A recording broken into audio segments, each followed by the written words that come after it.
Hello, welcome to Jazz Is Jazz's MasterClass series at the National Jazz Museum at the National Jazz Museum in Harlem. I am Sekou McMillan, the curator of special projects. My name is Albert Marquez, Zack O'Farrell. My name is Shirazette Titten. And we are in conversation with the legendary Bertha Hope. Jazz could only have happened here in America. The key to everything was the radio. So this world is too dense. 15 minutes isn't enough to cover it all. Are you ready? I am.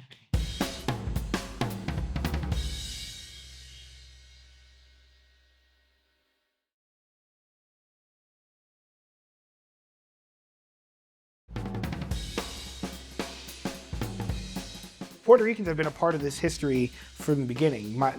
All the orchestras of the Big Three had plenty of Puerto Rican musicians. That's Machito, Tito Puente, and Tito Rodriguez, if you missed part 2.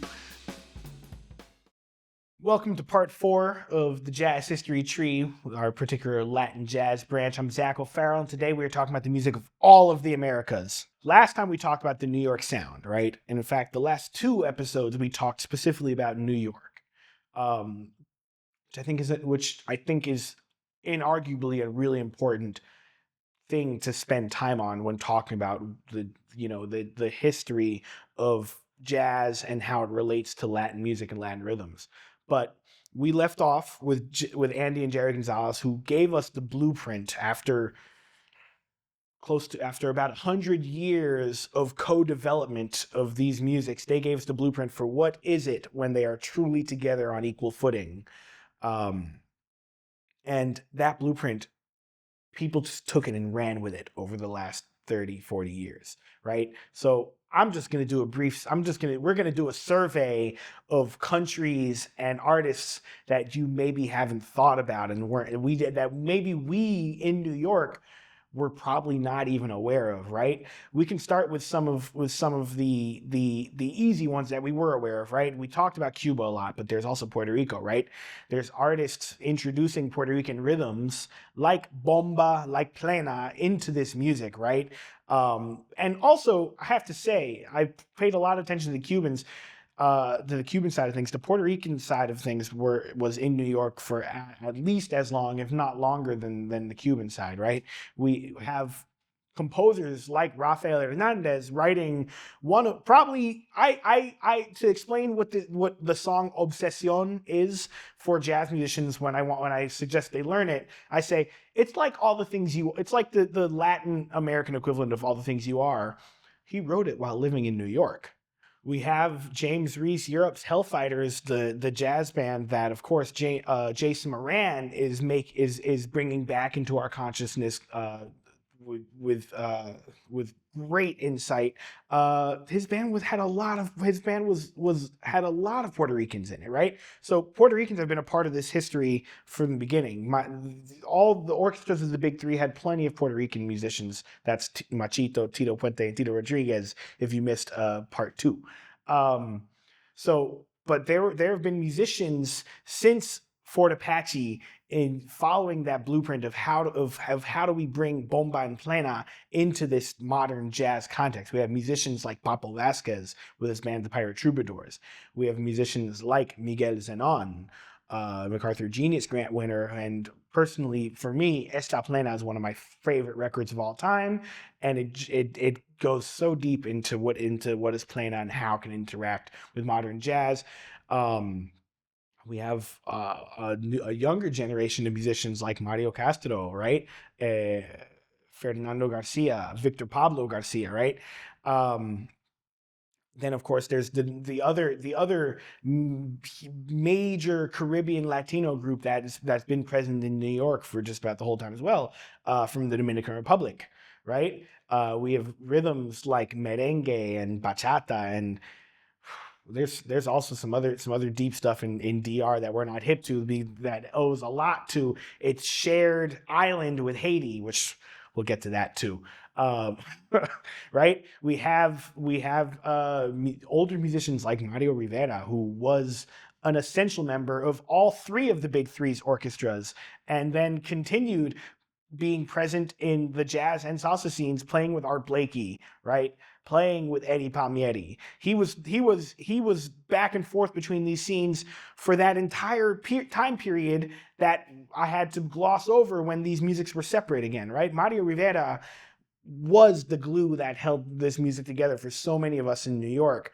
And he was also a founding member of my father's Afro-Latin jazz orchestra, right? He was a mentor for so many of the essential musicians in the music today, like the great Ivan Renta, a tenor player who plays with both Willie Colon and the Vanguard Jazz Orchestra and the Afro-Latin Jazz Orchestra, right?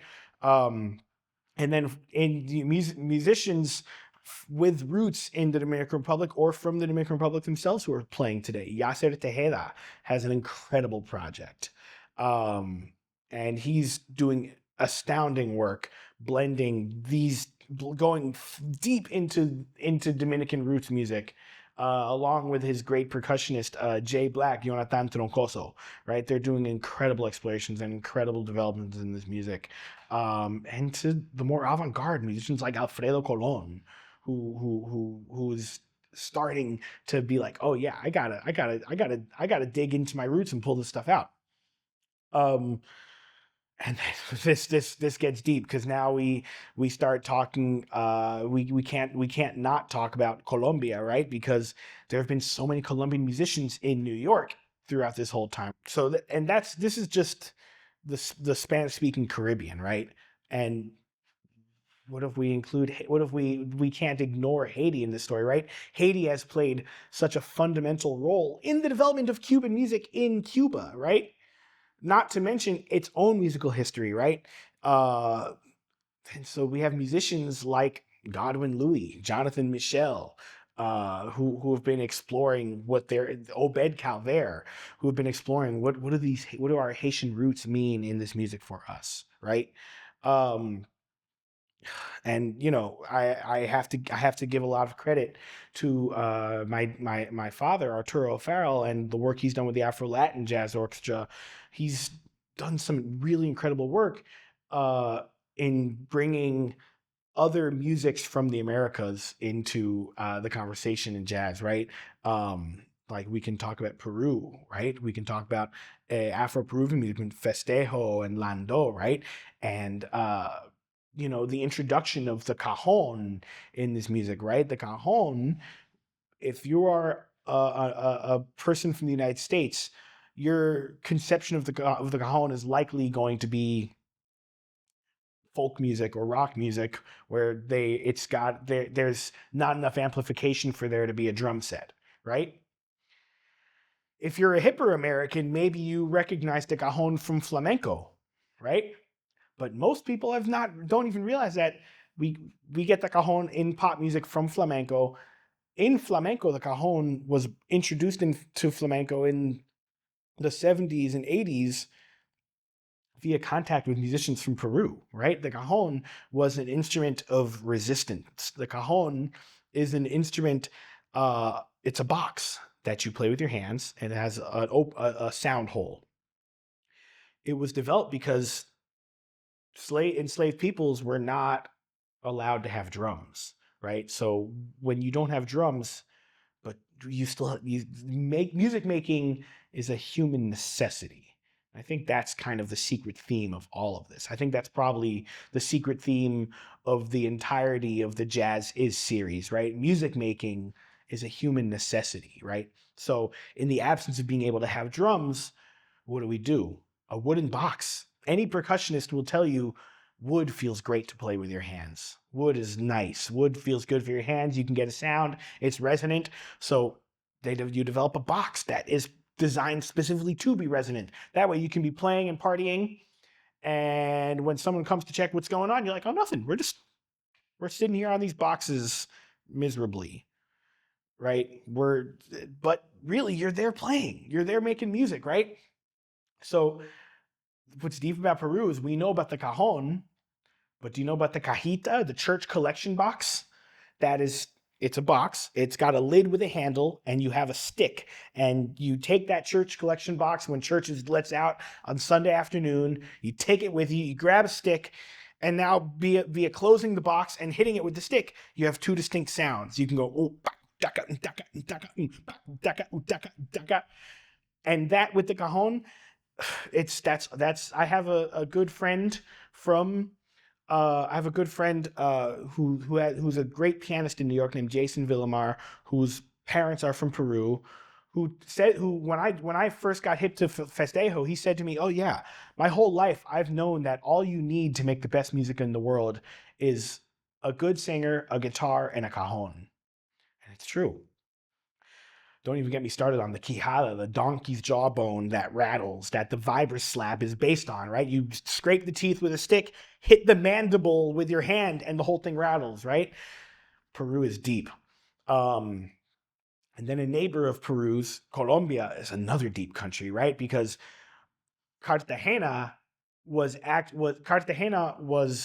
the first big port the first big Spanish port in the Americas after Havana. It's not to say Santo Domingo came first, but the two biggest ones were Havana and Cartagena de las Indias, right? De las Indias, because they thought they were in India, right? Shows you how much they knew, right? So Cartagena was a major port of entry for goods, for colonists, for enslaved peoples, right? And so what's different about Colombia? What's different about the continent versus the Caribbean, right? The Caribbean is islands. Now, again, I have to bring up some unpleasant history here. The Caribbean is islands, which means that when Europeans come and bring diseases that the indigenous people of the islands haven't seen before, they have very little means of escaping that disease and developing resistance, developing immunity to diseases, right? So you have these isolated populations that begin to seriously dwindle to the point where there are DNA remnants of indigenous peoples in a lot of different parts of the Caribbean, but we don't actually have, unfortunately, we don't have living indigenous nations in the Caribbean. That's not the case on the continent. That's not the case in Latin America and Central America. We have vibrant and alive indigenous cultures that have affected how music has developed, right? It's part of what makes a cumbia different from some of the similar musics that have developed in the Caribbean, right? It's part of what makes a cumbia different from a bomba. It's part of what makes a vallenato different from a merengue, right? But then on a whole other tip, Colombia has a Caribbean coast and it has a Pacific coast. In fact, it's, aside from the United States, Mexico, and Canada, and some of the other countries in Central America, it's one of the only countries to have a coast on both oceans. So you have this vast country, tons of different terrain, different types of music developing, some more European in influence, like the string music of Bogota in the mountains. You have vallenato and cumbia on the Caribbean coast. You have curulao with the marimba, inherited from Africa and kept alive throughout the Pacific coast of the Americas, whether it be in Mexico or Guatemala or Colombia or Ecuador. And so you have this vast vibrancy of music. You have incredible musicians incorporating this with jazz, like Samuel Torres, like you have incredible musicians like Samuel Torres incorporating this with jazz. And right next to Colombia is Venezuela, which has its own incredible musical traditions. I don't have time to get into it, unfortunately. I will make sure that there's a list of artists from each country that you can check out, and I have to offer my apologies to the countries that I am skipping, like Brazil, like Argentina, right? Like Uruguay. You can't talk about tango in Argentina without talking about tango on the other side of the Rio de la Plata in Montevideo in Uruguay. You can't talk about tango in Argentina without talking about the black population of Uruguay, right? So this world is too dense. 15 minutes isn't enough to cover it all. I had to give you an overview that gets vaguer and vaguer the further away we get from New York, unfortunately. So, like I said, below this video, there in the description, I'm gonna make sure that we leave as thorough but not overwhelming list of names for you to check out. List of names and genres from different countries. And I have to offer my sincerest apologies to all the incredible musicians and musics and countries that I did not get to touch in this video. I just wanted to convey how vast this world is and how much it continues to grow. Thank you. Thanks to the history that we have explored in these past episodes. And I also want to thank the National Jazz Museum in Harlem for having me here. I want to thank Sekou for inviting me to be a part of this series, the Jazz Is series. This is our jazz history tree, Latin jazz, and my name is Zack O'Farrell, and thank you very much for watching.